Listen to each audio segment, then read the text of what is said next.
Hello. Hi there. Welcome to one of our movie reviews. We decided to go find this movie, Stopmotion, and watch it. We went into it blind. We didn't really watch a trailer, No. not knowing what we were getting ourselves into. I saw some photos of these dolls, but that was about it. And I saw the poster. Yeah. I think that's all I saw for this movie. This movie, we're still thinking about it. Especially me. Yeah, especially him. He had a lot more of a what I thought was a pretty confident review of this movie. I think the one thing we both initially said was this movie's just so visually stellar. It's very visual, and it's like, I don't know, it's like Last Night in Soho, but more in a different way. Like, it takes you on a visual journey of the story, and it's very metaphorical, and it's so based on color and sound and ambiance. I think more than anything else is what I kind of felt. It's definitely not like a lot of movies I've seen before. It's very unique. I agree. And it was directed by Robert Morgan, and I do not know a lot of his movies. So. I think this is his first movie. This is his directorial debut. Oh, really? He's a stop-motion animator. Oh, wow. I think I might have heard of him, but... So most of this movie has stop-motion animation in it, which most of you probably have only seen it like Wallace and Gromit.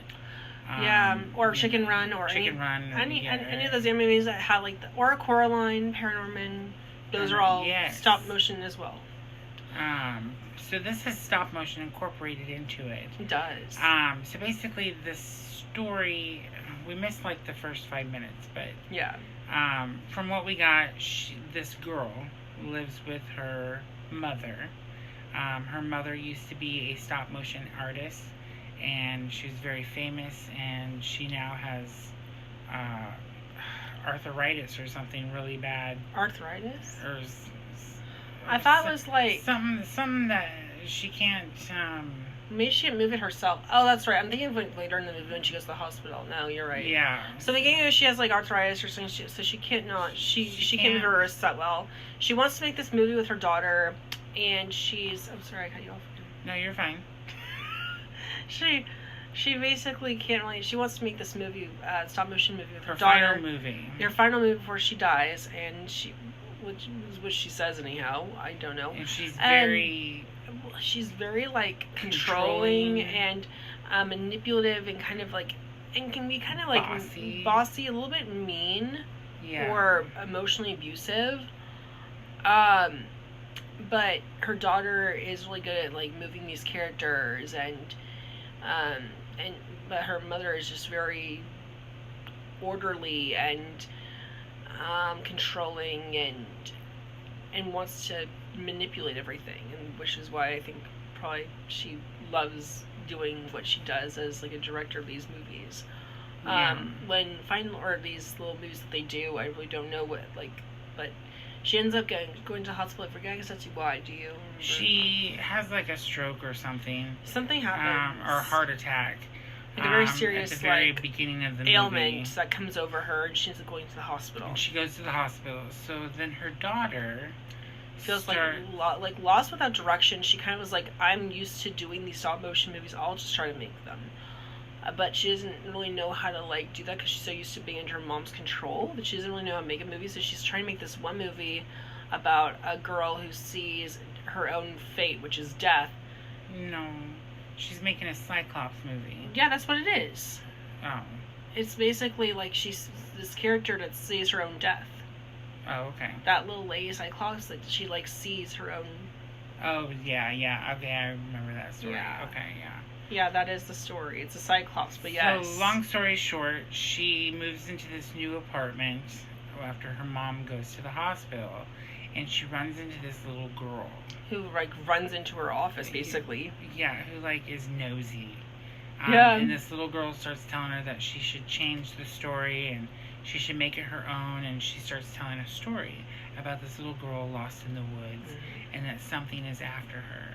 And and at first she's like, I don't really want to do that, but eventually she becomes more and more enticed in what this girl is saying, and becomes this man, and it becomes this man who's covered in ashes that they call the Ash Man. And then it's like, oh no, change your dolls to be actually made out of like living things or dead things. Really, so long story short, this little girl makes her like develop the characters out of a dead fox and meat like just like raw meat, and makes these characters. So she cuts up a fox, and then this little character comes from, and the stop motion comes in. She's made out of like meat, and then she's covered with this wax, like I guess they use for like morticians or whatever. Did you say it's like mortician's wax or something? Something like that, yeah. To mold or something. So she makes her out of that. Yeah. So anyway, she starts.